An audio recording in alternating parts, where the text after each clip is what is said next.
Doug Wilkinson invented winning. And here at Oklahoma, we uphold the standard. This is the Champion Standard Podcast, where analytics meet film and the tailgate fuels the passion. Touchdown! From deep dives in the film room to advanced stats that tell the real story. Right. We bring Sooner football into focus like never before. The roar of the palace on the prairie, the legacy of champions, and the pursuit of the next one. It's all right here. So lock in, because this is Oklahoma football. This is the Champion Standard. Let's go! Let's go! Go!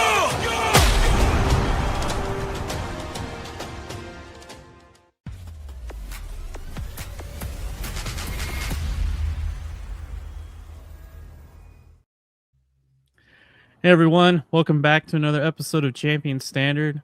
I'm joined by Alex and JY tonight. We're going to be breaking down some Texas tape, looking at some stats and stuff. And guys, how do we feel? Are we calmed down a little bit? It's Wednesday night. Are we still pissed off? I am. I'm a little pissed off. I'm gonna let JY go first on that one. I think you can tell by the look on my face how I feel. I kind of got a strong RBF most of the time anyway. So, but it's accurate today. It has been accurate. It's not so much anger as it is disgust. To me, it just seemed like we came out flat. I just kind of got the sense that the guys bought into the narrative that Texas was overrated all year and that, the Arch Manning hype was trash and, Florida beat them. So we're just going to roll our helmets out on the 50-yard line and they're going to pee down their leg.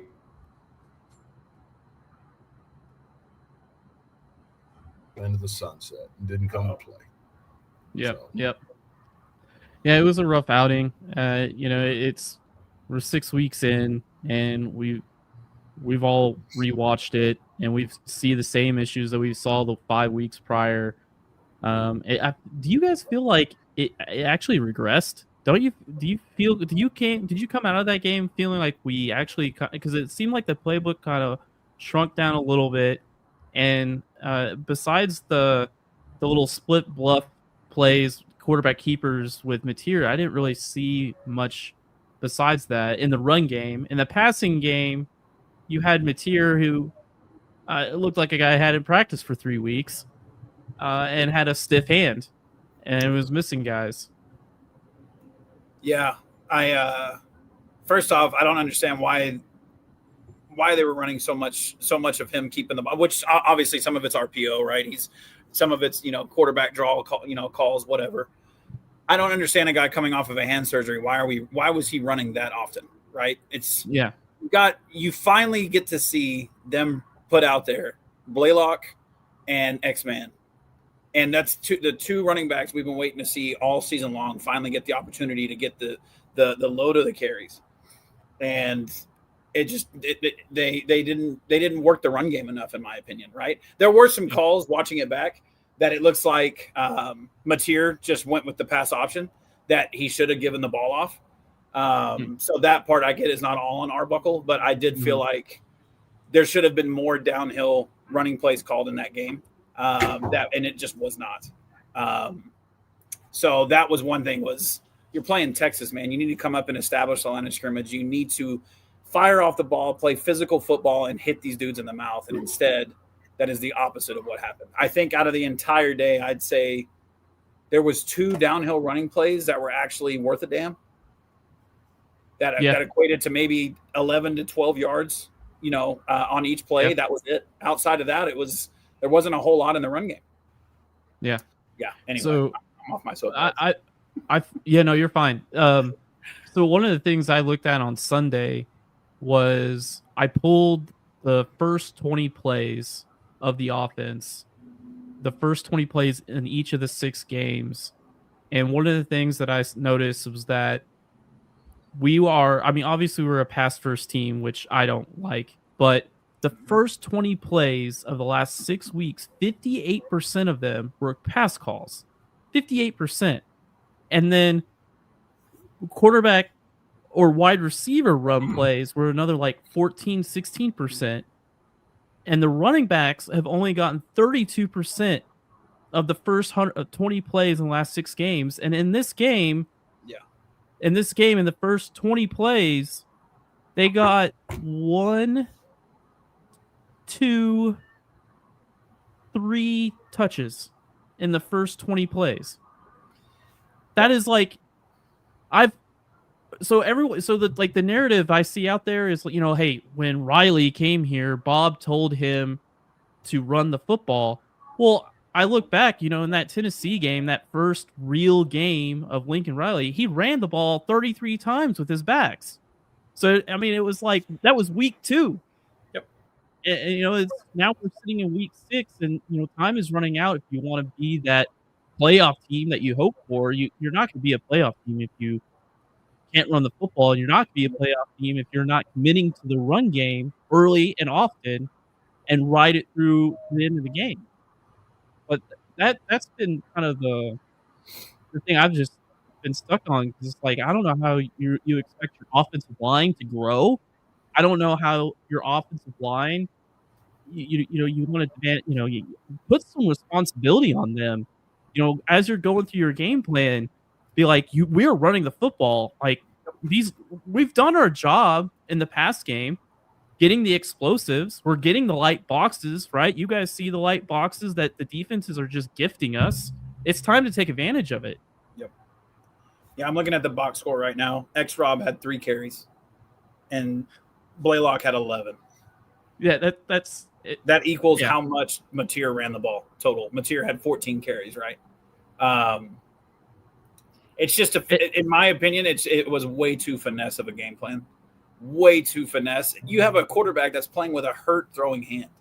Your mindset should have been to come out and run smash mouth football, go 12 personnel, and just hammer the ball up the middle of that defense and see if they can stop it, right? And I put a tweet out during the game talking about it, and every single time I say that, I usually always get the same responses. They can't. I understand that the averages weren't great, but you don't go away from it. You keep hitting it until you start to pop plays. But they just didn't do that, man. And it came back to bite them. So, yeah, it's. I just feel like we've gotten to the point where you had, like you said, Mateer was hurt. What perfect time through your 3 weeks that you had to prepare for this game to really hammer a new narrative that we are a run first team, and then go be able to prove it on your arch rival in Texas. And those 3 weeks just work on repping out a run game over and over. And then also communicating to the guys, like, I'm flipping the script. Yes, it's my bad as a play caller. I haven't established the run early, but we are like, you communicate to your guys, I'm going to run the football a lot in these first 20 plays and just commit to it. Like, I am going to we're just going to keep calling it. If I see a light box on par downs, these 3rd and 4s, these 2nd and 7s, these defenses are just spreading themselves out. Yep. I'm going to call run every single time. And we're going to run it 40 times by the end of the game. And we're going to get better. Guys, come on. When you rep stuff out, you only get better. Like, you only get better. Well, you're playing in the well, you should, but you're playing in the SEC too. You're not going to win in the SEC. And I was Texas, they're from the Big 12 like OU is, whatever. But this is SEC big boy football now. You're not going to win playing finesse football. It's just not going to work. And I don't know if you agree, JY, or not, but I am so worn out with RPOs, man. I'm just so worn out by it. I'm just run the damn ball. Yeah, I hate RPOs. You can see it made my hair fall out. But to me, his feed more about than it is about aptitude, right? Yeah. So you line up, you get under center, and you let them hang, and you go move people off the ball. That is what football is, has been, and always will be. Mm-hmm. If you look at every game, this Red River game since 2000 and probably before, the team that runs the ball the best wins every year. Every year. You guys touched on it, but Oklahoma had a tremendous opportunity with their quarterback hurt, intended to circle the wagons, right? Bring the guys in and talk to them and say, hey, look, Mateer's hurt, but what we're going to do is we're going to rely on the offensive and defensive line. We're going to set the tone. We're going to out-physical these guys, and we're going to beat them up and down the field and challenge those guys and put the ownership on them, because the sense that you get from that was the whole world was hanging by a thread hoping that Mateer would be able to go. He's our hero. He's our savior of Oklahoma football. And, oh, my God, he's going to play. It's awesome. It's all this, that, and the other. If you're physical enough, you could have put Hawkins in there, gave Mateer another week, because clearly he wasn't ready, right? He wasn't. As much as, and you hear about how many reps he got in practice, and he only got through the accelerated walkthrough or whatever it was. I mean, it's a big deal, and especially when you're coming off of something where you can't really grip the football that good, and I mean his accuracy was bad and all those things, and you got to love the kid for trying and getting out there for his team. But in 3 weeks, with how many ever millions of dollars that we spend, I don't spend, but the university spends on this staff, you would think that they would come up with, Arbuckle, I'm sorry, you're supposed to be the best there is. You're at the University of Oklahoma. You got to come up with some diabolical shit, man. And you're going to lean on these guys. And, I see Shugo's comment here, about we had 3-star O-line facing 4 stars. None of that matters, because at the end of the day, the Texas offensive line was horrible before this game, right? Mm-hmm. But they're talented kids, and they came out and they had the most success against this defense that I'm guilty of bragging about. They had more success than any other team we faced. And one of their starters got hurt like 3 plays in. And so I'm sitting here licking my chops. I feel bad for the kid, but I'm thinking, okay, we're getting ready to, really just have our way of line. And that's not how it went. No. That's not how it went, because at the end of that game – he's their most talented lineman too. Yeah. At the end of that game, they had Oklahoma beat into submission. And we can blame the refs, and we can blame the blocks in the back that didn't get called and all this. We can mind screw it to death. But at the end of the day, whether it's RPOs, whether it's, shotgun, whether it's wishbone, whatever it is, they beat us physically. They beat, pardon my French, they beat the shit out of us. That was not the team that we saw beat Michigan this year. That Oklahoma team that trotted out against Michigan came out with the chip on their shoulder and beat the hell out of Michigan in Norman. If that team would have showed up in the Cotton Bowl on Saturday, I think the outcome of this game is a lot different. Yeah. I think you hit the nail on the head earlier, JY, is I said it during the game. Going into halftime, I literally was watching going, I don't care, some may not agree with me, but obviously it sounds like you guys do. Texas wanted it more. You can tell by how they were firing off the ball. They were way more physical up front. And you could, and it was very apparent. And in that third quarter, you started to see them. Now, did they run the ball great? No. But did they have success? Yes. And you could tell it was starting to pay off, and it was starting to wear down the defense a little bit, because the defense was on the field, starting to be on the field too much, not getting any complimentary football from their offense. And by the time the game was over, you'd given up 16 points on defense. 16. They did their job. Oh, yeah. This game was flat out on the offense, period. So why aren't they playing physical then? I think sometimes you can get into a deal where you try to outthink your opponent too much and you get too pretty.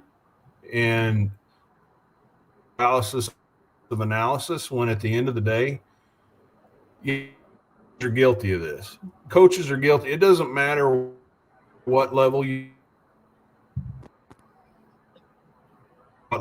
coach at. It could be high school, it can be college.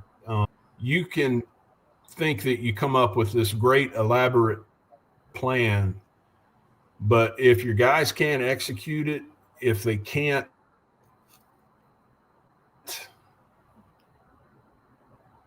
do what your system wants them to do, then you need to change your system, or they wouldn't be at the University of Oklahoma. They wouldn't be playing football there. Right. They need to just challenge the guys, and I'm sure they have, because if you listen to any of the words coming out right now, everybody's talking about they should have been more physical. So the coaches are on them about being physical. But sometimes you got to say, we're going to run 4 or 5 plays, and we're going to knock your ass off the ball. We're going to keep it simple, and you don't have to think. This is what you have to do. And if you're not going to move people off the ball, then we're going to put somebody else in the game. Yep. Simplify it. Yep. I think some of the things we're trying to do are too elaborate right now. And it's just my tinfoil hat theory, right? No, I think you're hitting the nail on the head, man. There's some clips that we're gonna go. Oh, go ahead, Rob. Oh, I was gonna say, and to play off of that, there's it's not like he has to reinvent the wheel and like draw up a new play. There is like a library full of plays and concepts that he can adapt and run. I mean, he doesn't have to be so fixated on the wide zone. If the wide zone, wide zone was so good for him last year, maybe our guys can't run it. Well, then scrap it. Move on to something else. There's so many different concepts. And here's the thing about it. Going back to those light boxes, does it really matter what concept you run? You just have to execute something. It's not like you're running into like 8-man boxes where you're going to have to maybe, get a little creative with motion. I mean, you're literally staring down a +1, +2 advantage in the box. So it really is just about whatever those guys are able to execute consistently, whatever they're comfortable with, and just drive it home. You start the ball game early and you just keep running the damn thing until they're awesome at it. Yeah. Well, and Alex touched on it a little bit earlier, but you got to stick with the run, and the running backs have got to get their carry. Mateer had 14 out of 30, but if you put it into a boxing analogy, early in the game, the defense, if you're playing an evenly matched game, the defense is going to win more individual plays early. But those run shots are body blows to that defense, and it's going to soften them up or tenderize them or whatever you want to call it. But as an offensive line group, you have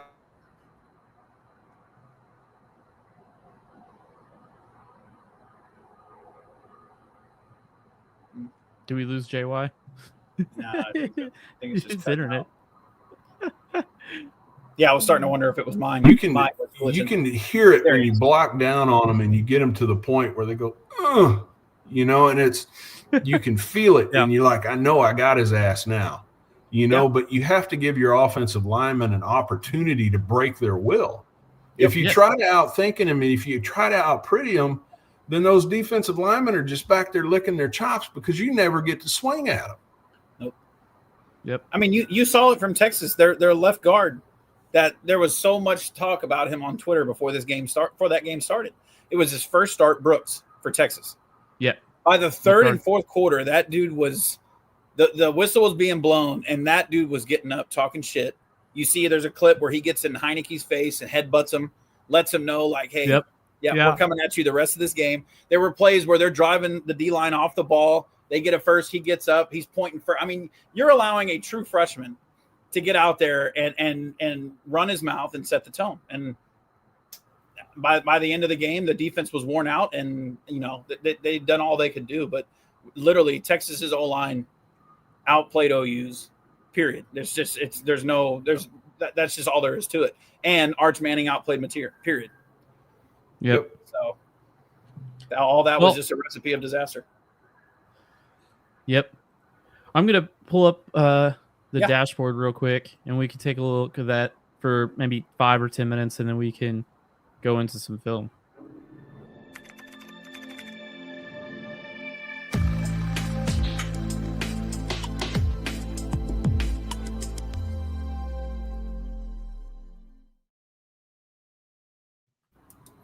All right, 1 second here. Can we see each other? Okay, we can see. Okay. All right. So do you want to look at year total real quick and then Texas, or Texas and then total? Like look at rushing, like what's our most successful rushing concept right now? Yeah, let's do that. Okay. Yeah. And then we can narrow in on Texas. So what I've got, by far, inside zone is our number one call with 28 calls, averaging 4.2 yards a carry. We've got wide zone, 17 calls, averaging 2 yards a carry, which that tracks. 12 calls for GY counter for 2 yards a carry. Yeah, GY counter just has not worked. It's not. Duo, 14 calls, 3 yards a carry. Okay. Let's see here. Quarterback, inside zone, 9 calls for 44 yards, 4.4 yards a carry. Quarterback draw, 4.6. GT counter, 4.8. 5. And then there's some really not so good ones, like the GT counter read blew up on us. Off tackle blew up on us. Reverse blew up. Draw didn't do good. Quarterback pin and pull. I remember that. I remember we did a quarterback pin and pull and never saw it again. Against Texas? No, this is all season. Okay. Yeah, all season. Yeah, see that was another thing. Is like I was like, oh, we're struggling wide zone. We want to hit the perimeter. You can get in the pin and pull game. Like you can get in the pin and pull game if you want to hit the perimeter. That okay. And then he called it one time and never called it again. I was like, okay. Wrap, which is just guard, kick, belly. But yeah, I mean, you're looking at some of our more successful. We hit on inside zone once. I have some of these where these are RPOs. I need to figure out a way to group these together because these are RPO that ended up being a run play. Yeah. Toss sweep for 10, scramble yards, quarterback GY counter, three calls for 8.6 yards. Which one of those is it's really ramped up because of the 60-yard touchdown run that Mateer had, I think, versus Temple. Oh, yep. So that's ramping that average up. Yep. So let's look at Texas. This is where, like that, I felt like there wasn't a whole lot of different plays in here. Quarterback inside zone, or let's start from the over here. Draw -1, split zone -1, wide zone 2 plays for an average of 0.5 yards. Yep. I think they ran duo one time, and it was the second snap of the game, and it got stuffed for no gain, and that's one of the clips we're going to talk about. But I don't think they ever went back to it again. And what's funny is, if there wasn't a bus, the play had success written all over it, but instead there was a bus, and it got blown up, and then they never went back to it again. And then inside zone 6 plays, an average of 7.6, and those were like the Torrey Blaylock plays. Dude, but I mean, he had 3 explosives in this game. There was an inside zone call that Mateer pulls right before halftime and tries to. I think it was before halftime. Tries to throw it down the sideline to Lewis. If he gives it to Blaylock, it's a 20-30 yard gain, maybe a touchdown. Instead, he pulled it, and there was nobody. I mean, it was blocked up perfect, but he pulled it instead of giving it to him. And I think it was 3 receivers on the right are blocking, and Lewis is the only one in a route, and nothing was there. And I think he threw it away. And it's so those are the times where I'm like, hey, it was schemed up. You had it there, and Mateer made the wrong choice. So It's not all on Arbuckle. I'll admit that. I think sometimes it's Mateer's just making the wrong decisions at times, and it's hurting him. So we had 25 rushes for 70 yards. That's excluding sacks. So anytime Mateer takes a sack, it drops it down. I think we ran for like 48 yards or something like that.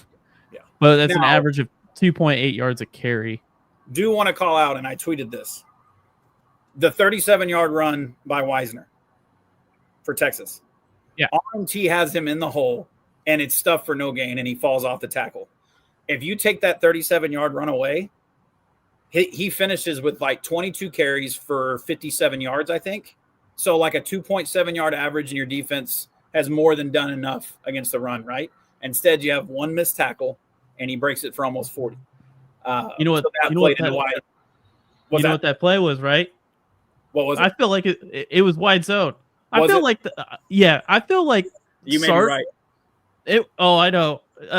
Sark, I don't know if he was like playing a sick joke, but rewatching that OU defense was. and Texas offense, it was wide zone and counter, which are literally the two bread and butter concepts that Beating bow runs. Arbuckle had, and Yep. beat him both. I mean, it's just like, I don't know. I was Yeah. like, oh my god.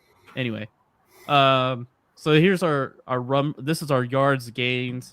Just a production view. Inside zone 66%, which those were all our explosives that we. And you ran got it how many from- times? Let me see. You ran it 7 times for 7.67 yards a carry. Yeah, I can isolate the inside zone real quick. So if that's the case, you only ran it 7 times. Like, you should have just kept going with it, right? Yeah, Until they stop Yeah. it. Just keep running it.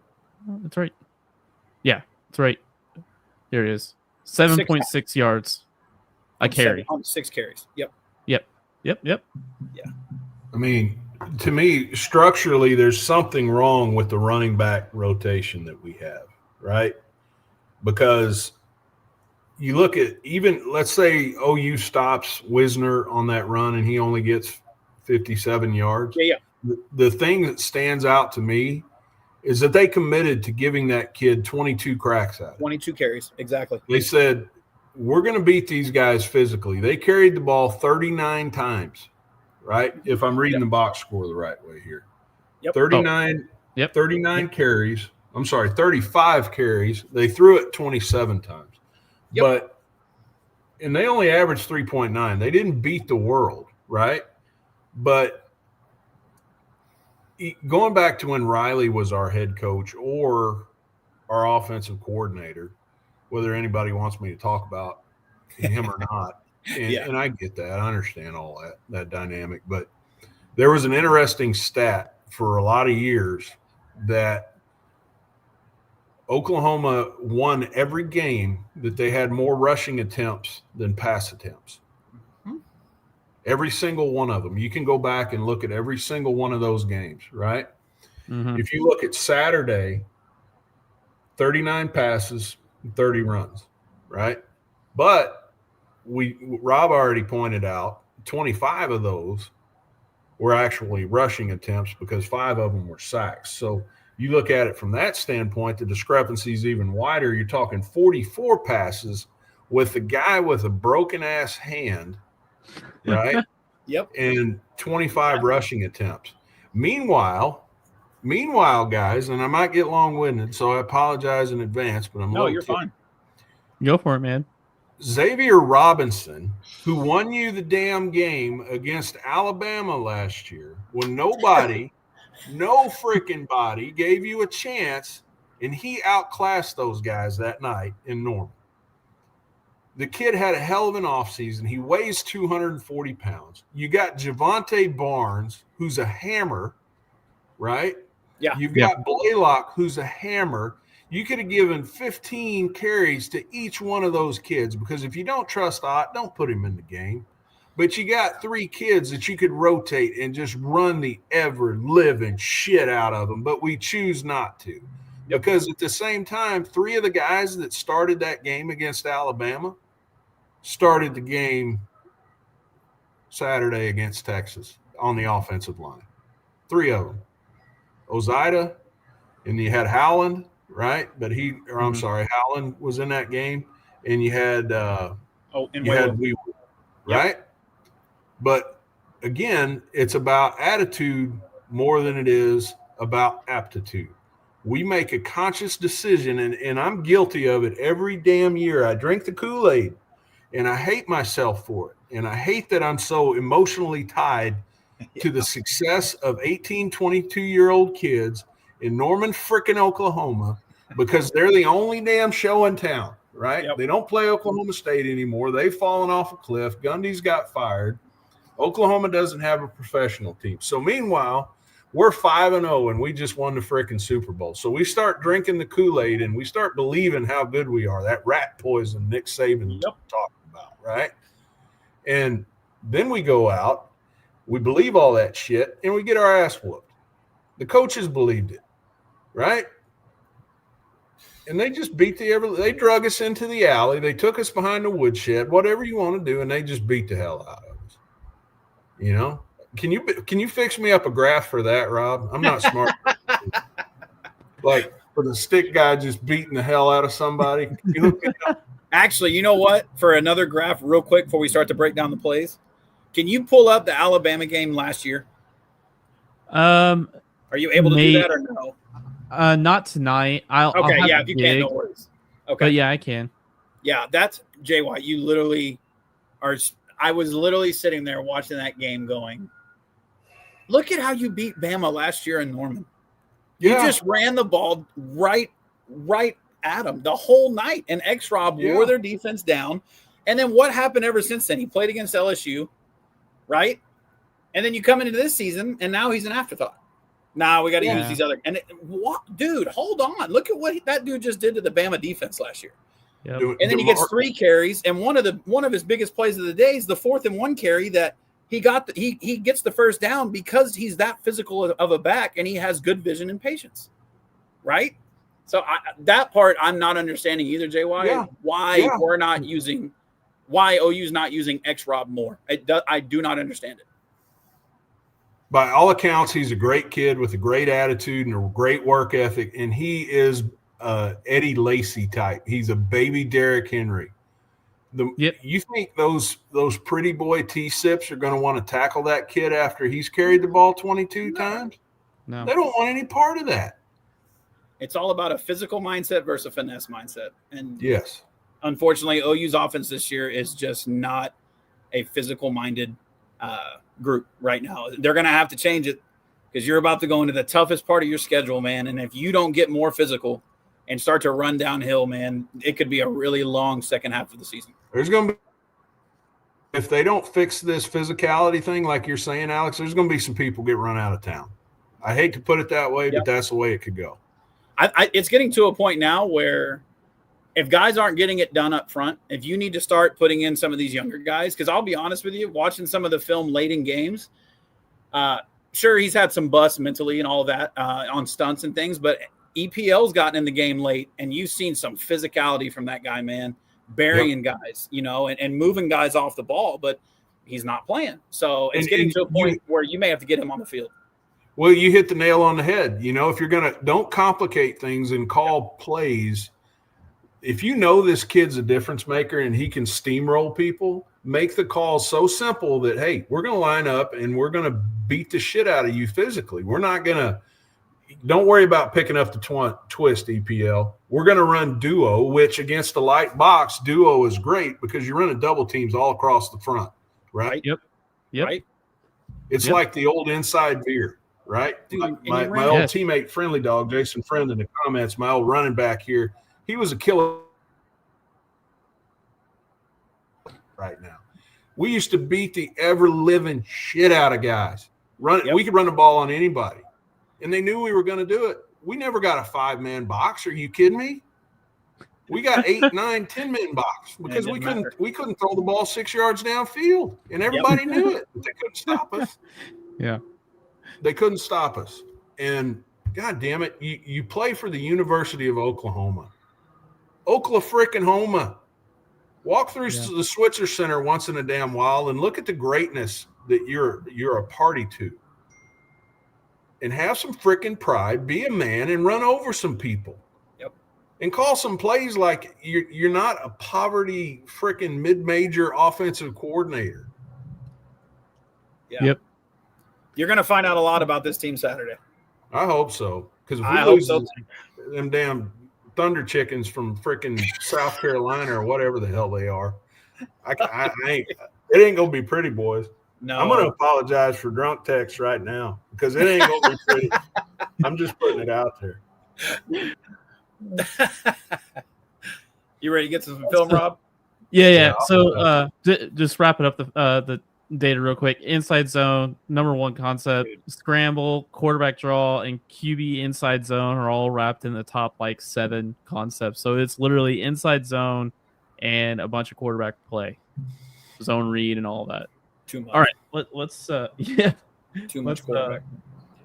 Too much quarterback. All right, let's dive into the film real quick.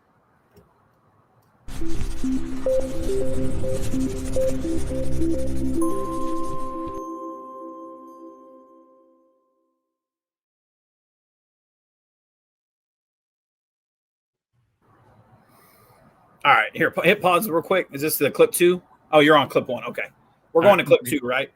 Yep, we're going to clip 2. Perfect. 1 second. Let me No, you're fine. let me get set up here. Get my control. I keep forgetting what my keyboard controls. All right, clip 2. Yeah, can you so once we get to the from the wide view, can you pause it real quick? Yeah. All right, so you're going to run duo here, right? So I want you to check this out, JY. Look at that box. Yeah, there's 4.5 guys. And this is play 2. Play Right. 2. Play 2. This is not like we just threw 50 yards, like or whatever. No, second and 10. We are entering the game. We've already done our work as a passing offense with 50 explosive plays in the passing game. We are entering and starting the game with that box. All right. So can you scroll over to the end zone view real quick? I think it's right before the bar. Yeah. And then keep it paused. I want to show JY this. All right. So here right now, Blaylock's on his right side, but before Mateer snaps the ball, he pulls Blaylock to his left, right? So that they're running right off of this. So looking at this, what you're going to see is Simmons is going to kick the D end out, right? And Nwewu follows Simmons to kick out that D end. Then you have Michaela on the 0, and Ozaida comes over to help pick up the 0. Well, then what you have is Fasusi then goes to kick out Simmons, and they leave the 4-eye completely unblocked, right? And then nobody carries up to the middle linebacker. Nobody. So as the ball gets snapped and you watch it unfold, there 2 guys are there, and it gets blown up. So watch this. Comes your backside. Here comes. I feel like this is a bust of some sort in watching this. I'm watching JY's response. Watch it in slow motion. Watching this back is definitely a bust. So if I'm not mistaken, JY, Ozaida right there should have been looking at his backside gap. Or am I wrong? Put that in slow-mo right there. Yep. What it is what should happen. He's got to scoop that 4-eye. Okay, right? so Fasusi should have. Okay. Fasusi goes the wrong way. Okay. Fasusi's got to go here, and then Nwewu has got to take a lateral step and make sure that 5 technique doesn't come inside of Simmons. And then carry up. And when he doesn't, when you check that guy and you stay square, then you work up to the backer, and you're good. You're good. Because then your double team is on that head up nose that's on Michaela. And you have to get vertical movement on that, right? Okay. That's what should happen. Because really the backside read here is because you see, I want to say Austin Box, God rest his soul, but I see that number 12, so it shows how old I am. But Canic arc releases and goes up to that outside player. So Mateer is reading that backside DN, if I'm not mistaken. If you can let that run in slow-mo. Right? Oh, See, so what should happen, that's what should happen. Because if you block this, then Blaylock, he's one-on-one with the safety, and you can set up that block. But, I mean, look at – if you stop that and you just go back about a second right here. Look at the gaps between Michaela, that double team there, and Wee Woo. Look, what is that? 3 yards wide, if not more. Yeah. Yeah, and no, then more. if you get somebody on that Vertical. backside 4-eye right there, Mateer can go up inside there. I mean, there's so much you can do if you just block it up. Yep. Just and then look how far in Weiwu goes. Look at it. All he needed to do, if you rewind this just a little bit, because look at Simmons. Simmons kicks out this D end by himself, and Weiwu is not even touching him. Look, Simmons has got him. He's kicking him out. And Weiwu should have seen that and immediately released up to I think his name's LaFowl, the linebacker right there. Then if so, that backside 4-eye ain't running down Blaylock. Well, he's not. And let's even go this way, and let's say it's midline, right? Let's say it's midline, and we're reading the 4-eye. If we want to play devil's advocate. Uh-huh. Either way, this is a bad read by Mateer, because if it is midline and we're reading that 4-eye and the 4-eye crashes, what do? Pull it. The ball. Pull. And you get your ass vertical, because let's say Mateer pulls it right there. Yep. Now what happens? He's basically going to be one-on-one with the safety. Bingo. You're right up in the gap. Yep. Look at that. It's wide open. If you ride that like an option read, which is what it is, that safety's already committed. He's running. Yep. Because Kanik has got that guy blocked. That pursuit defender off the backside, Kanik has got that guy. If you call it that, because that's what it is a zone read. Either way, it's a bad read on Mateer's part. Yeah. So right here, first run play of the game, you see the bus that you're dealing with, right? So yeah, on there, I watched it going. I think Fasusi was. I was like, I think he was supposed to pick up the 4-eye, but then I was like, well, with gap or with duo, also, I know you're always supposed to protect your backside gaps, and I was like, wait, right. Ozaida, I think also could have stayed and picked up the 4-eye, but you're seeing Fasusi block the wrong guy, and Weiwu's getting too far, headed towards the sideline instead of getting upfield to pick up LaFowl. So you've got two guys doing the wrong thing immediately on your first carry. And I got to think, as much as I want to call it midline and and all this, that, and the other, seeing Kanik do the arc release right there, I got to think that's our read man. And if it's a zone read, then Fasusi went the wrong way, and we just did a piss poor job staying with the zone concept on the front side, getting up to the linebacker. Yep. So you're thinking it looks like it should have looked like this. Yes. Yep. Yeah. And don't get me wrong, even if he gives it to Blaylock and then Weiwu gets up on the linebacker, you see the shadow to the right, that defender is going to crash down, right? So it may have only been a 3, 4, 5 yard gain. But again, now you're in 3rd and 5, much more manageable. Now you still pick up the first, but these are the little things that can get you going and get you into a rhythm. And instead, you start off on the wrong foot immediately in the run game. So, and this is one of their 4 carries in the first 20 That was plays. the only time, if I remember correctly, this is the only time that they ran duo the whole game. Yes. Yeah, it is. And that's against the light box. That is a travesty, right? Because I'll take a parallel to it, right? Because you guys know how big of a Chiefs fan I am, right? But 2 weeks ago, they played the Baltimore Ravens, okay? If you want to see something that'll make your blood boil, if you're a Baltimore Ravens fan, Derrick Henry carried the ball 8 times in that game. Guess how many average yards he averaged per carry? How much? 6.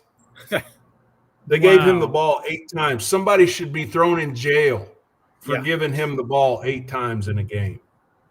I am so thankful that God did not make me a Baltimore Ravens fan, because every time they play the Chiefs, they want to get into a passing duel, and you got Lamar Jackson, who's the best running quarterback in modern day football. Yeah. And you're going to have him throw the ball 30 times and give it to Derrick Henry 8 times? Yeah. Oh my God, they're so good and this, that, and the other. Well, our coaches, people outthink themselves too much. Yep. Look at that box. There's nobody there. So you see this box right here, right? Rewind this again real quick, Rob, because here's the thing. I don't know the play call. It looks like an RPO play call again, right? Because pause it real quick. Pause it.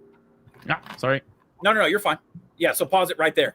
Now look, Mateer's seeing right there. There's X-Rob flaring out, and you have two blockers in front of him. Look at the right side of the field. It's 2-on-2. But instead of throwing this out to X-Rob, he keeps it and loses 2 yards. If you immediately and go back a little bit, I want you to watch him pre-snap, because what I started to feel like what I was seeing from Mateer was he was moving too quickly, right? Watch. Okay, you see that right there? So he gets ready. He starts to look around at the defense. He kind of glances right there, but he doesn't really totally scan the field. Right here, I don't know if this was a design quarterback draw or not, but you look at X-Rob. Look at that. Throw the ball. Just give it to him. Watch. Simmons is going to release out to get to the linebacker. You have 2-on-2. You throw that, dude. Where's X-Rob going to end up at? Probably Dude, you had a play right there. Instead, you keep it, and it gets blown up.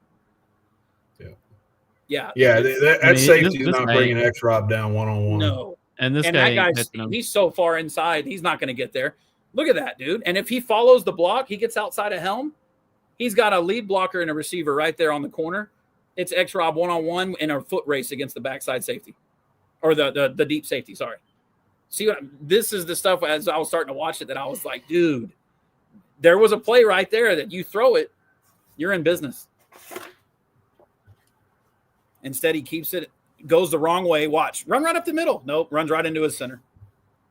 Yeah, that looks like. Look at that. Everybody leaves. The way he just run to the right side of Michaela. It's positive yards, and he runs right into him. That's where he's supposed to run, because Ozida is telling you where to go. Which I get, but as you see, look where the defense is. Now you have Ozida. Yeah, run right there. Yeah, I just felt like watching the game back, he was moving so quickly and kind of for a lot of the game looked panicked, in my opinion, which goes back to the lack of poise that I've been seeing from him on film.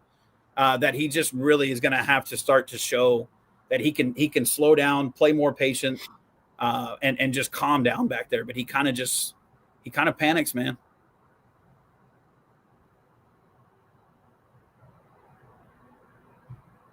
Yeah, this is the deep ball.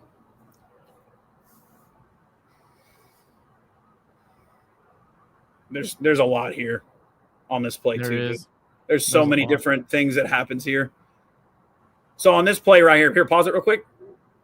What happens is all of a sudden this week you start to see Michaela have snap issues. They showed up maybe three times in this game, but they were in situations that if he gives them a good snap, these plays could have been different, right? Another one was on a third down inside of Texas's red zone on the first possession of the game, I think. Jay Wine's got the fans fired up. That's funny.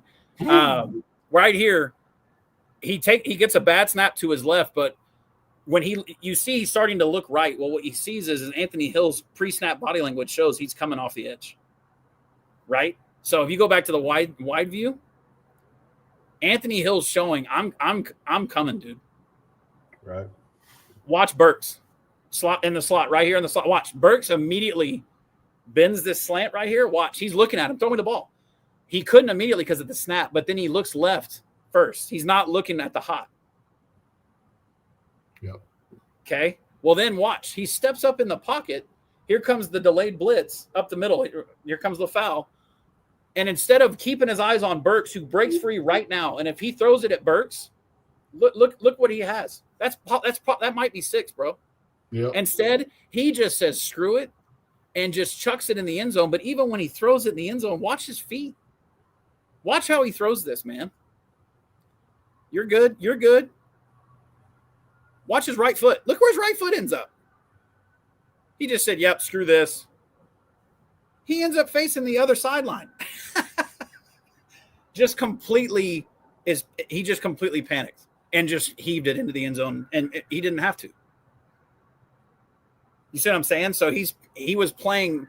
He's going too fast. He needed to stay calm here, and instead he just screw it, just chuck it. He didn't even give Lewis a chance. Texas is the first team that said you're not going to beat us running the football. Mateer is not going to beat us. They spied the ever living hell out of it, right? But like you said, he made up his mind before that ball was snapped where he was going with it. Yep. Yeah, Now, that is actually, not the way to quarterback. If you can, real quick, Rob, can you go back to that play one more time? Sure. I want you to also watch how quickly he works right here, right? Like obviously you wanted him to get to Burks, but watch whenever he snaps it. You have two routes on the left side, and he looks left immediately. Watch how quickly he goes, and just goes, no, I'm going to right. He's not even letting these routes develop, right? Now, mind you, I will admit that the routes are covered, but he just immediately works back to that backside post and just heaves it.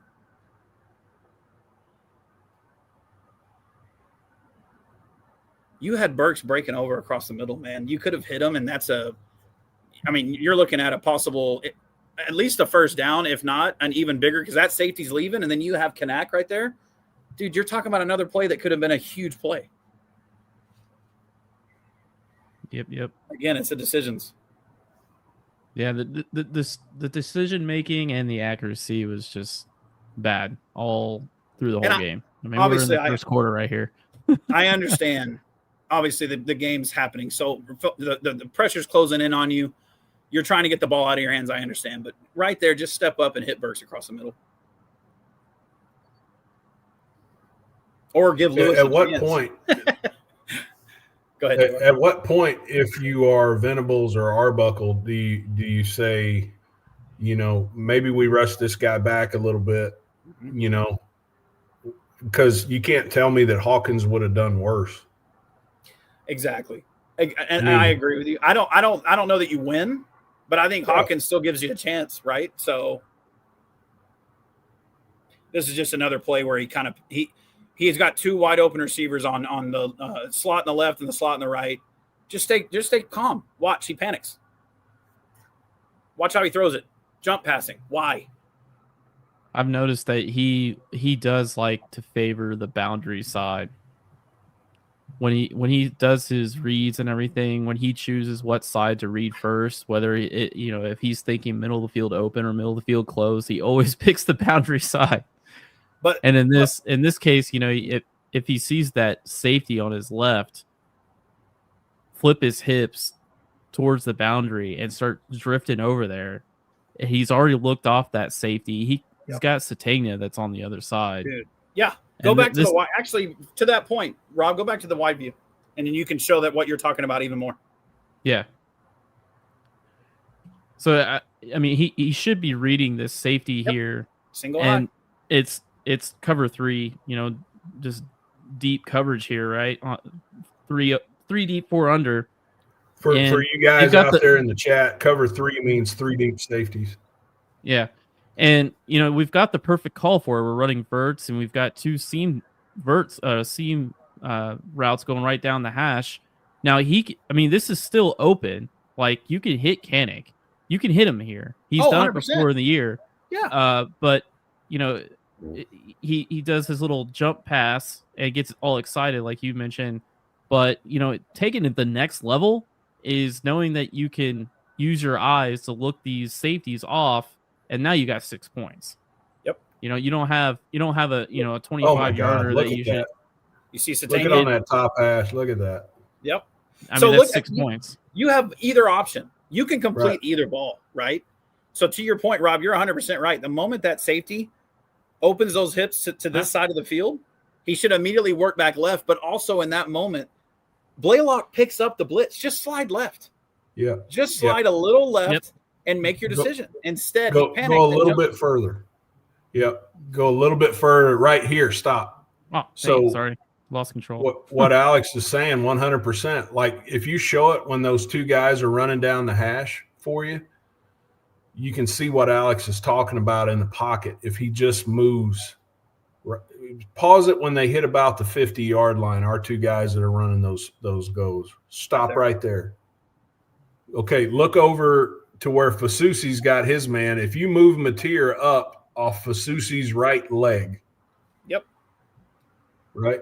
If he moves right there, he can, because the hips of that safety are already turned, right? And Baker Mayfield is the best there is right now in the game at looking off safeties. You see him do it every weekend, right? If you watch the Bucs, if he moves right over in there, that safety's got his hips turned. Burks is gone, or whoever that receiver Tanya, is. that's 6. That's touchdown. Is that Satania? He's gone. Yeah. He is gone. So to show what JY is saying even more, Rob, is the end zone view. Then you actually can see where Mateer doesn't show any pocket movement. The poise look. So if you can, show it in slow-mo. Right there. Watch right here. So watch immediately. Blaylock's going to come pick this guy up. Slide left. Boom. You're good. Right there. Right he there. Just stays put. Look at Michaela staying on his feet. How athletic do you have to be to stay on your feet right here and keep fighting to stay up? Yep. Press and the protection on the left is great. Ozida handles his man. Fasusi does his job. Slide left, man, and just stay calm. Instead, he does that. Oh, that's bad. Yep. That's bad. Yep. That's bad. To me, as a coach, you got to know your people better, man. I hate being this way, but as a manager, as a leader, as an administrator, you got to know if your guys are ready or not. Even no matter what they're saying, you got to have that sixth sense that tells you, are they telling me the truth or not? You know, or is he just bullshitting me, or is he okay? Yeah. Right? Which you could tell early on, he did not look comfortable at all. Now, don't get me wrong, he hit a bunch of third down throws that were great, right? But you could see he was panicking. JY, this is inside zone. I want you to watch Ozida.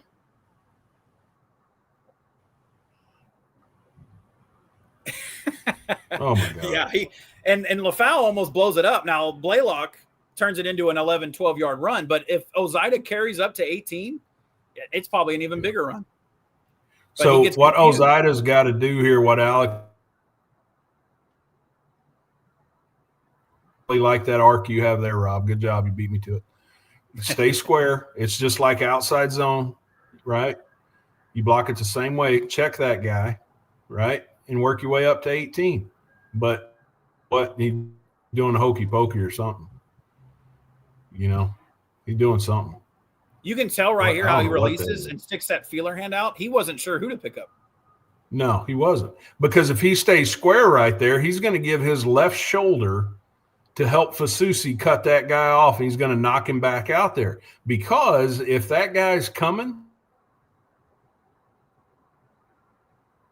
if slant and 18's outside, then Ozida has got – that becomes his man because he's the B-gap player.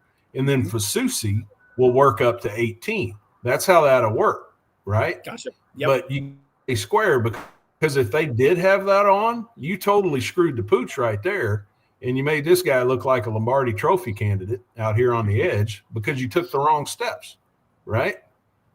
Because if they ran a loop on that, you're hosed, man. You're hosed. That is, man, that is zone footwork 101, 0 level courses, actually. But luckily, Blaylock made him look okay there, right? Yeah. Is this the one where Kent got whistled for the hold? No. This was one of their best runs of the game. Yeah, man. And why not give Blaylock the ball more? Just let him do that. I know. Why not give him the ball more? Yep. I think that's why everyone's so upset is because you're not really giving the offensive line a chance to grow. You're not really giving Torrey a chance to get better through the game.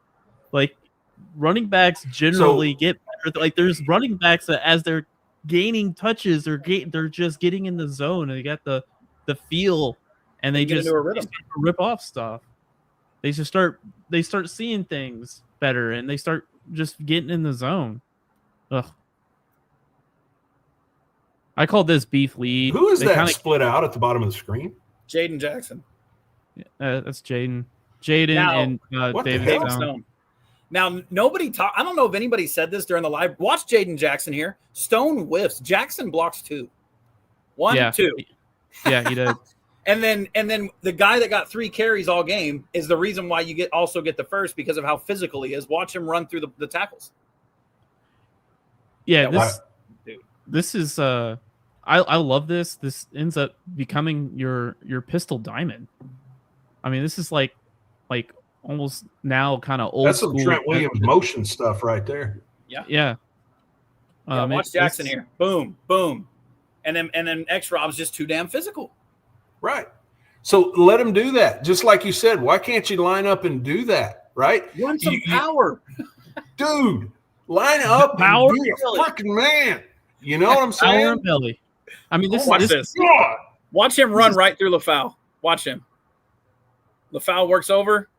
Boom. Runs right through him. Doesn't matter. I want you to watch your right tackle right here. Watch your right tackle, 78. Okay? That is Baklenko. Yep. This is how you do it. You stay square. Watch. Yep.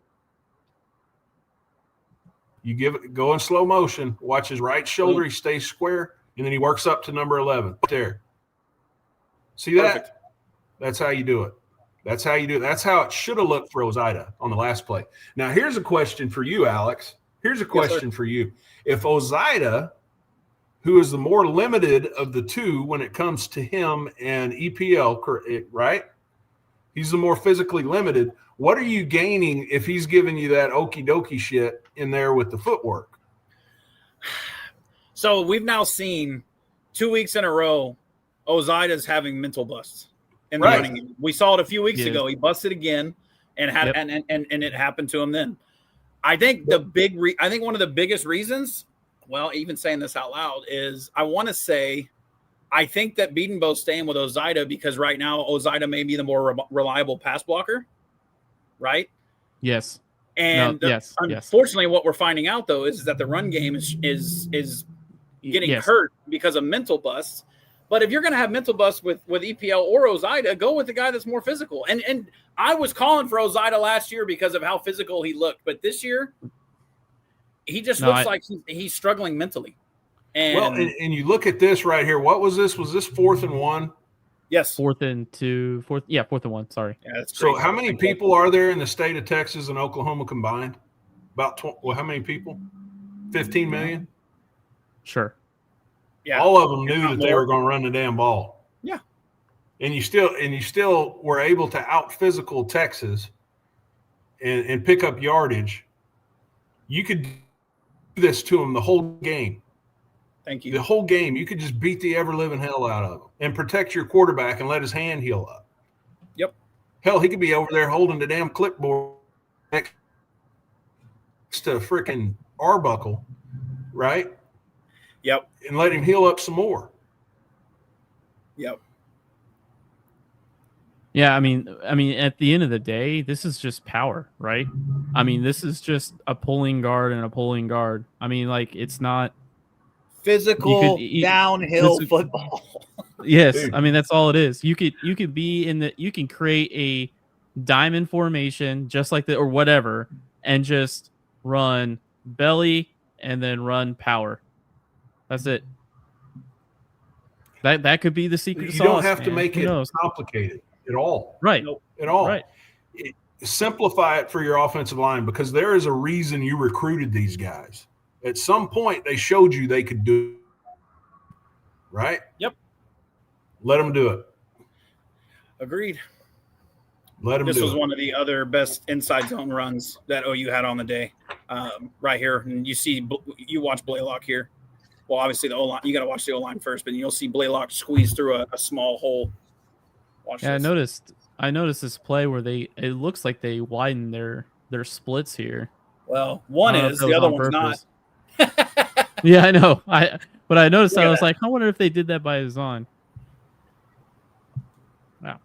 Sorry. Yeah. Let's go to the end zone cam.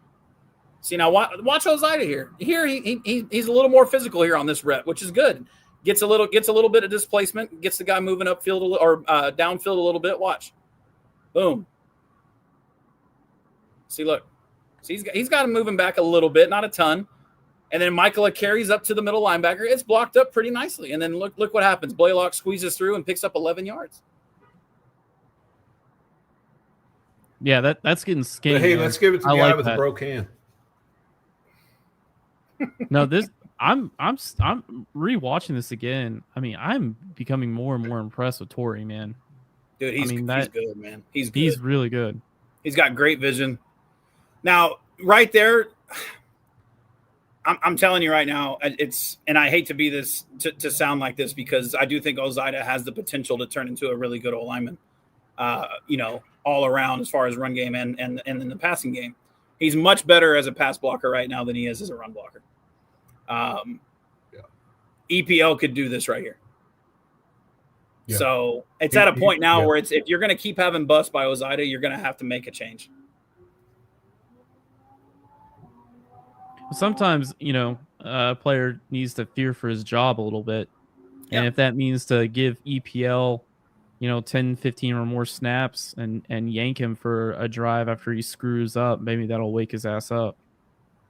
Yeah. See, Ozida gets his right hand underneath 93's inside hand, gets a little bit of lift on him, and occupies him enough to give Blaylock a little bit of a crease.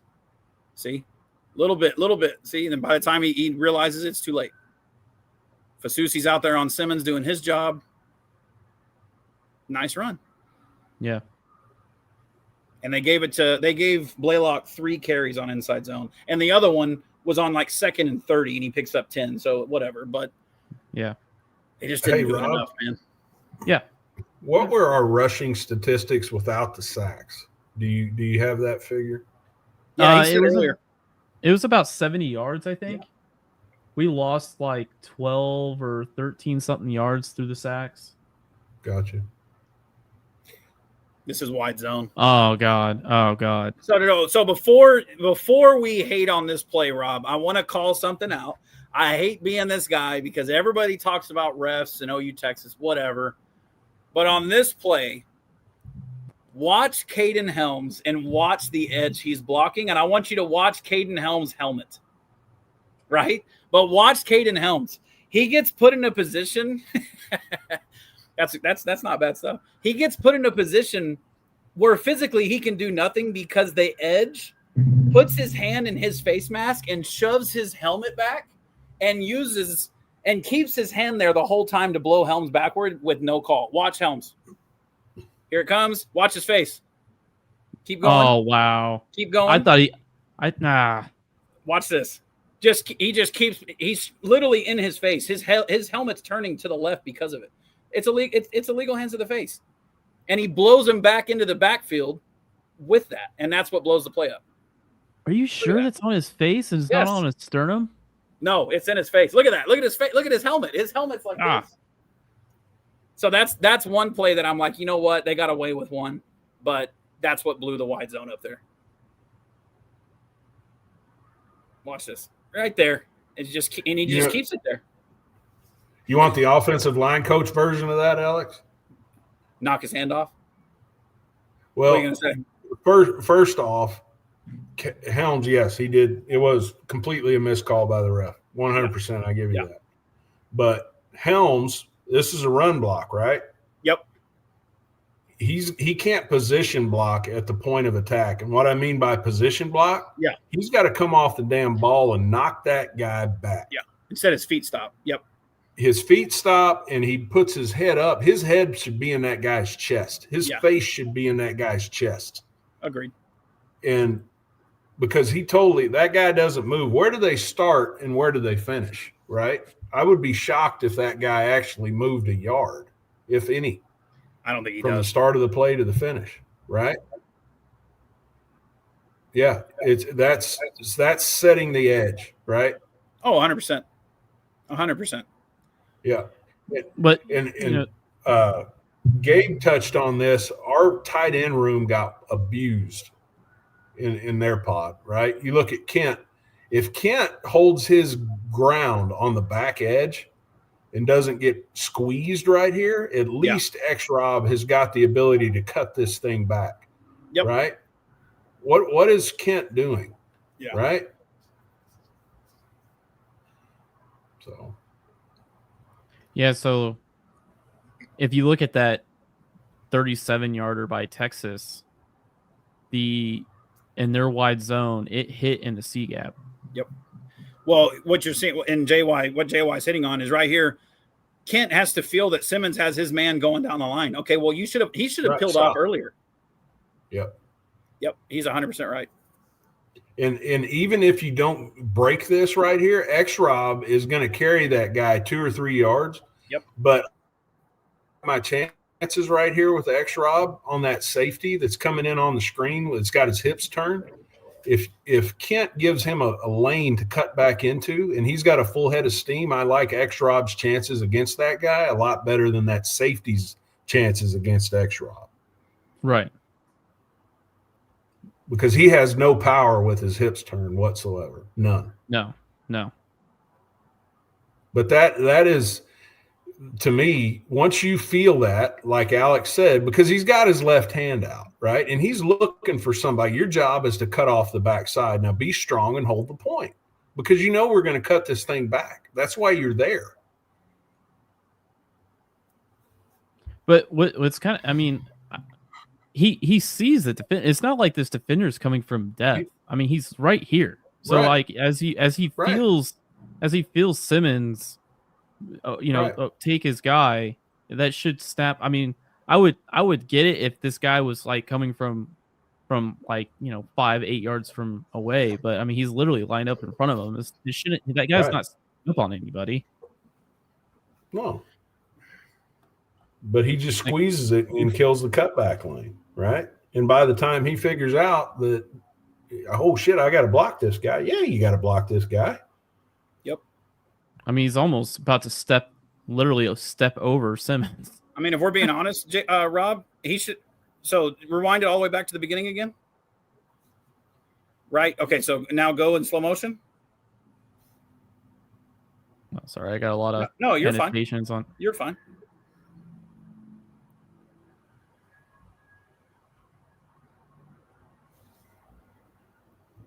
Oh, all right. Gosh. So right here, look. Now, you see Simmons. Simmons is doing what he needs to do here, right? He's driving his man down the line. Kent he should peel off right now. Yep. If he peels off right here, the cutback lane would have been wide open. Now, like JY right down said, the hash. Yep. Right, like JY said, you're going to have a defender there, but one-on-one with X-Rob, even if the guy makes the tackle, he's still getting positive yards. Instead, this gets blown up for either no gain or loss of yards. I got to look and see. I don't remember if it was a negative or a pretty much no gain. I think what Musvid's saying, I'm with that. Stick Foji out there as the tight end. Love it. Love your line of thinking there, Musvid. Do like the double team on the play side by Fasusi and Ozida over here. JY, that's my pops. They're doing some good work. Well, he's a smart guy. He's been clamoring for them to use raising them right, more sir. He's been clamoring for them to play Foji more as a tight end. He's spot on, man. Yeah. Michael's doing a good job. Along his line of thinking, when Rob was breaking down Arbuckle's offense from Washington State, they ran a lot of double tackle. Yeah. They did. Yep. I would hope that we'd see it more. I mean, there's no rule that says you can't do it, right? Yeah. But no, you're 100% right. Helm should have. He needs to be more physical than what he was firing off the ball there. And I mean, we're seeing him now in his second. I think it's his second game, and we haven't seen much as a blocker just yet. And honestly, Kent looked pretty good as a blocker early on, but here as of late, we're not seeing it as much. So, the tight end blocking game just has not been paying off as much these last few weeks. What are we looking at here?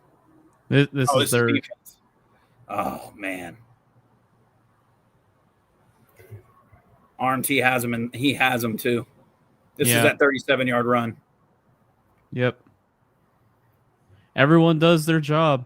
Everyone. I mean, Kobe. I would. You kind of want him to kind of sit right here on that guy on the left guard's hip, but one of the things about wide zone that makes it so difficult is when you've got these guys moving east-west, like we've got trying to make this tackle on a back that's going north-south, and the way that he gets his helmet on the outside, you want him to stay square down the line and get that helmet across his backside hip versus trying to do that wrap.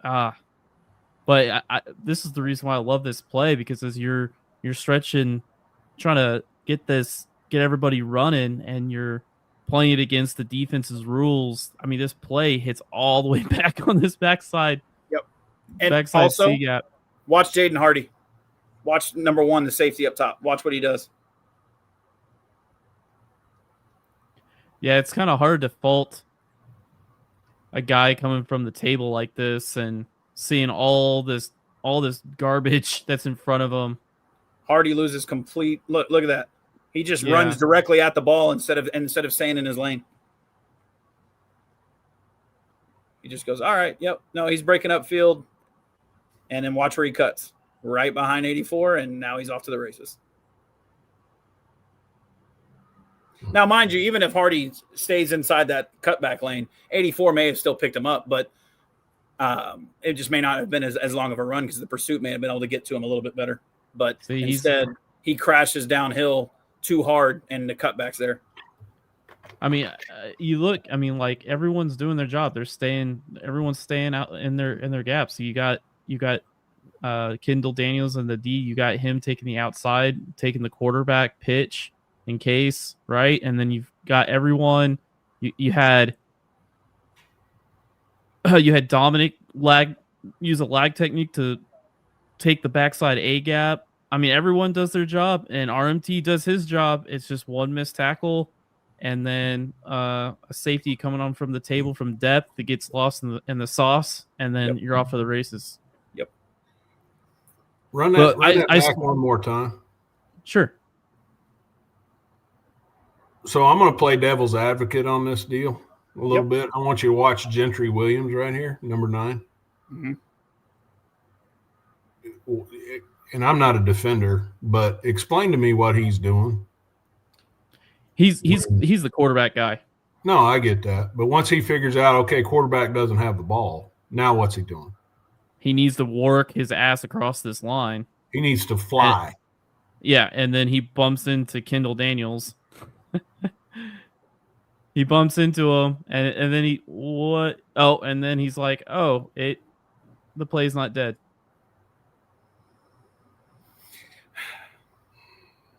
Yep. Missed tackle, lose gap integrity, and everything. It's just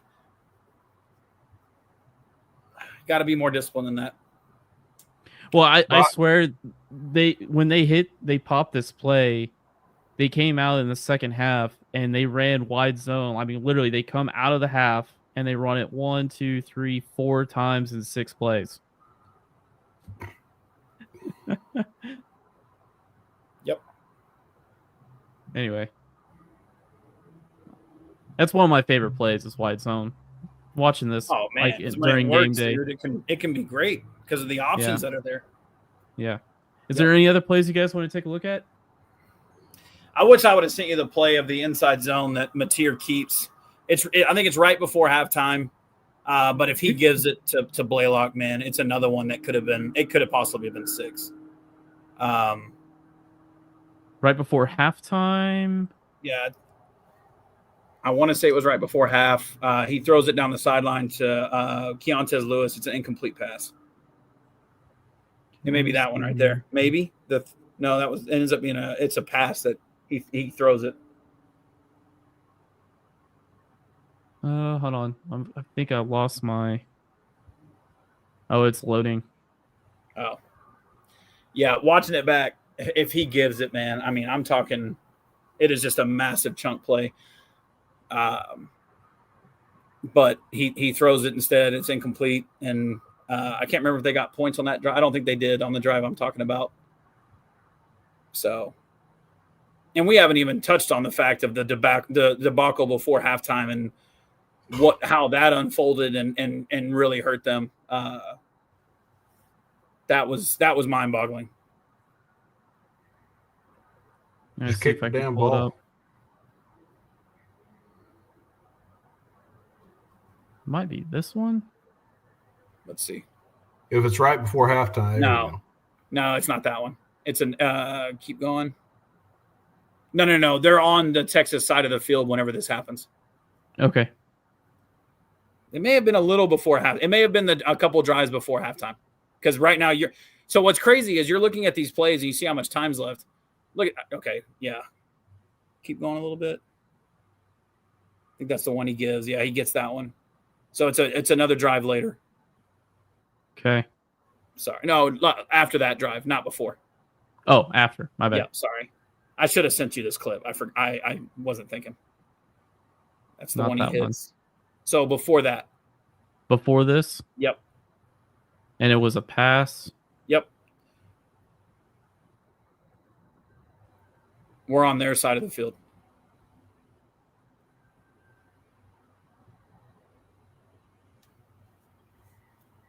Maybe it was I think you're getting close. No. When you have Crap. beef lead. I'll have to find it. I cannot remember. Okay. It may be. Hang on. Go up 2 plays. 2. One more. No, that's the one that he gives. I can't remember. I should have sent it. My fault. No, you're fine. But he keeps it, and it's an incomplete pass. But if he would have given it, man, it could have been 6. So what you saw is your offense just did not get the job done in the first half to really build a lead here that could have had them comfortable in the second half, and instead, and in my opinion, the first half cost you the game. Yep. So. Yep. Yeah, this was I mean, we've been breaking these down week to week. I mean, it's just the same issues. I'm sure there's probably more issues now. Now that we've earned the light boxes now in the mid season, we should be just picking our bread and butter concept and just doing whatever the hell we want with it. Let's spend like 5 minutes on what do you guys want to see on Saturday? Like what will make you like what's a good realistic goal for this offense in 1 week of practice to go on the road, get a win, but what could we do to get this run game? Just commitment? Or are you guys looking for a specific concept? Are we looking for physicality? If you had a choice between physicality, commitment, or a concept, which one would you take? Go ahead, Jay. I'll start with. I think physicality first. Physicality first. Commitment. You got to commit to it, and then to me, it doesn't make a damn what concept you're running, because it's not so much what you're doing as much as it is how you're doing, or how you do it. Right. I don't think right now firing Beatonbow is the answer. I really don't. I think that you've got to find 11 guys that are pissed off and want to make a difference, whoever it is, because sometimes you got to strip it down to the studs, right? And you're never as good as you are. You're never as bad as you think you are, right? You're somewhere in between. And when you watch the film, it's a little bit less disgusting than watching the game live, because Oklahoma was not outclassed athletically. I think they did some stupid things, and I think your coaches, if they would challenge that group and commit to it, commit to being physical, I don't care, and lock them in a damn closet and say, this is what we're going to do. We're not going to outsmart them this week. We're going to South Carolina, period, the end, that's it. Yep. I think the guys would rise to the occasion. I honestly do. Mm-hmm. But and thinking you're at freaking.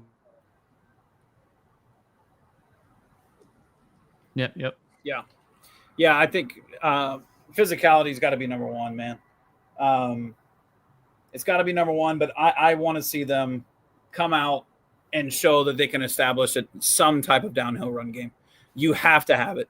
If you come out and cannot establish a run game versus South Carolina, you're going to allow those edges to pin their ears back.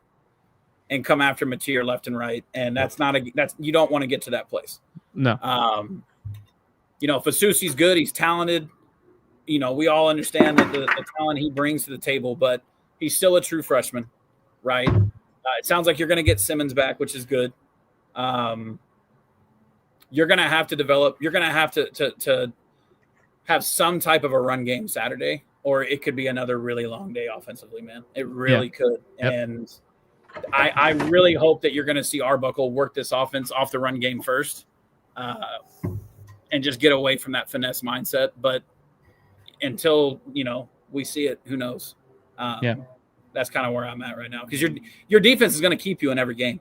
That's the kind of defense you have, right? But you got to play physical football on offense, and right now they're just not doing it. Yeah, there's not going to be a game that gets away from us, unless we just are so inept on offense. That kind of stuff. Defense is going to do its job. Yep. God, we were saying this last year. We were saying this last year. We were. Now, mind you, we can't say new scheme. We, understand all that. You're heading into week 7. Yep. Yeah. It's time to start putting it together. It's time to start seeing some success there in that run game. Yep. Otherwise, you're going to have to start making some changes. Yeah. So we got a question that this is a good one. This comes up quite a bit year to year. Is, do you guys suppose these guys aren't attacking on run blocks because they think it might be an RPO pass and they will be an illegal man downfield? I'm told by somebody, my college roommate played for Buffalo on the offensive line, Buffalo Bills, after we got done playing in college. And he is an offensive line coach at St. Charles North High School in Chicagoland. 6A team up there, really good, knows his football. And I asked him this specific question, ironically, and he tells me that RPOs are blocked the exact same way, whether it's a pass or a run, what I'm told. Yes. However, the caveman in me, in my limited, because I think you can outsmart yourself too much sometimes as a big guy. I like it where you just line up. We're going to run the damn ball. You don't have an option. We're not going to be dependent upon one guy making the right decision or not. We're going to line up. We're going to give the damn ball, and we're going to run over people. I think I like that mentality more than, to me, an RPO is – it's a give-up play because you don't think that you can take advantage of the defense without being tricky, right? If that makes sense. Yep. I think it's, to a degree, for me, is a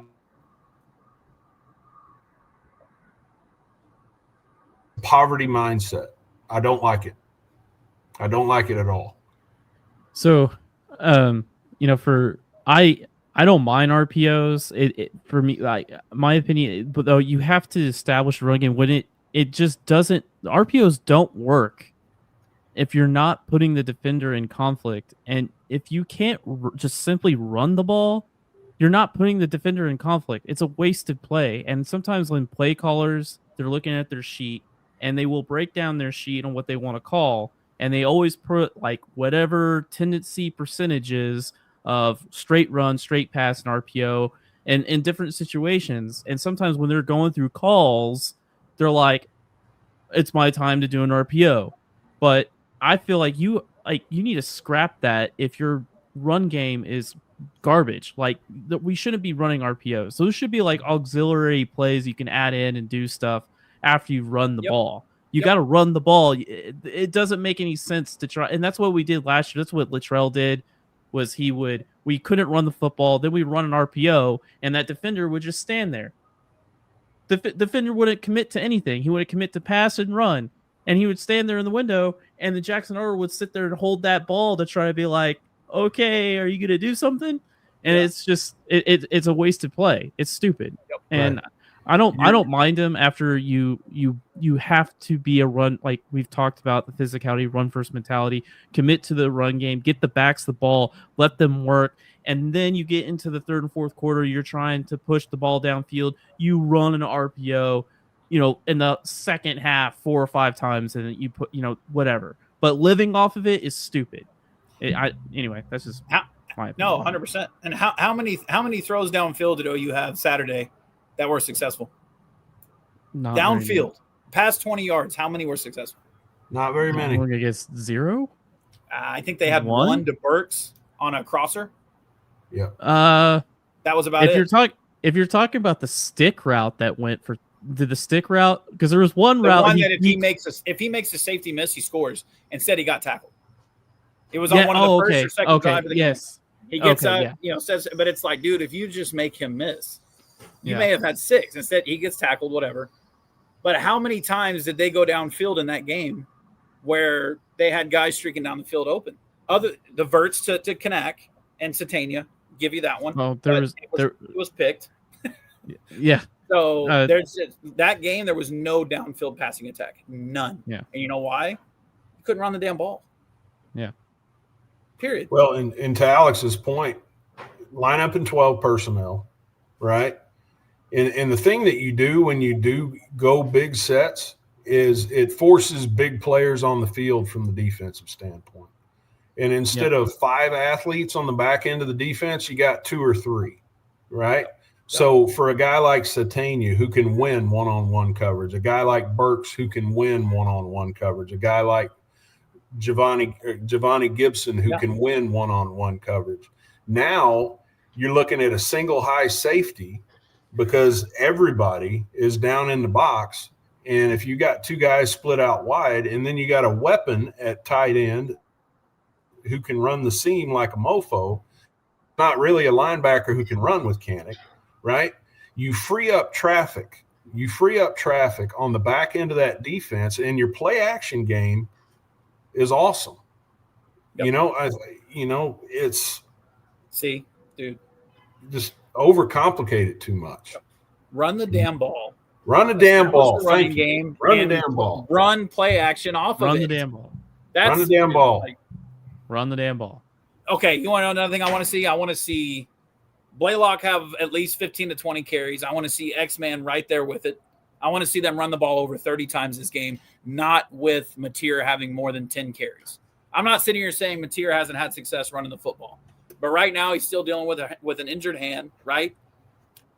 Let your running backs tote the rock this weekend, man. And then work off of it. Yeah. Yep. Because everybody says Mateer is Oklahoma's run game because you know what? They don't give the ball to anybody else. No. That's the reason why. Yeah. They don't give it to anybody else. And with the vision Blaylock shows and the home run speed, all he needs is a crease. And it's house. Yeah. It's 6. But you got to let him have the opportunities, man. So you know who he reminds me of that's in the NFL right now? Talking about big sets and everything? Blake Talking about Blaylock? Yes. Reminds me of Blake Corum. Yeah, from Michigan. Yeah. Oh, yeah. Yeah. How much success did Blake Corum have running the ball out of big sets? A lot. Just saying. Not a lot of RPOs. Let's also look at all the past national champions. Bama, Georgia, Michigan. Teams like that, what'd they do? Ran the ball down their ass. Ran the ball down your face. Yeah. So, yeah. Take some of what you did versus Bama last year. Oh, Lord, have get back mercy. to it. Anyway. Yeah. Well, guys, we'll another good show. Went through a lot. We went through a lot tonight. I mean, a lot of play, stats. I mean, we teared through a lot in an hour and a half, man. Thank you for everyone joined. Everyone in the comments. Thank you so much for joining us. Everyone listening in your car ride tomorrow. Thank you for listening. Make sure to like, comment, subscribe. Push. I forgot to do this at the beginning, so I gotta do that little thing. I always forget. Where does he get all these cool toys? I know. Is that what the Joker said? But we'll after South Carolina, we hope that things change. We hope that the tendency to run the football early and often, that the backs get their touches, that we're physical. We don't really give a shit what concept there is because it really doesn't matter because all the light boxes that we're getting, it just run the football. Downhill. Downhill would be nice. Yep. If we get into South Carolina on Sunday morning, if I'm looking back on the rewatch, and if I see that the backs got 4 or 5 carries in the first 25 plays, I'm going to lose my mind. So your phone's going to be blowing up with angry text messages during the game. I know. Well, guys, you guys have a good one. Thank you so much. It was a lot of fun, and we'll see you. We'll get together again on next week sometime. We'll try to stick on the Wednesday, but whichever works best for us, and we'll try to do a better job pushing it out to people. Make sure that they get a head's notice. But we appreciate it. You guys want to say anything on your final sign off? Run the damn ball. Run the damn ball, Alex. Run the damn ball on to South Carolina. Texas is over. Let's forget about it. Yeah. Later, guys. Good night. Hey. That is my standard. Champion standard. Yeah. Run my plays, ayy. Keep up with the pace, ayy. If you don't got motion, then stay up out of my face, ayy. I be doing a race, ayy. 100 yards out of the way, ayy. It's time to lock in the field, baby. It's game day. 7 rings you can't handle. I'm on a champion man too. Welcome to my standards. Maybe that's something you can't do. Maybe try a different angle. Maybe try a different play too. When you know you're the greatest, some people might hate you. Champ, I'm the champ. I'm the champ. Champion standard. Don't gotta put on a hat. Titles, you know we got that. Yeah, I'm the champ. Champion standard. Yeah, I'm the champ. Champion standard. Hang my jersey in the rafters. I'm a champ. Champion standard. I'll tell you nobody's safe when it's time for game day. Put up or shut up, you know it's competitive. We will not ever take losses. Yeah, I be playing the game, but at heart, you know I am just really a boss. Youngin' or boomer, don't matter who's on the field, everybody getting sauce.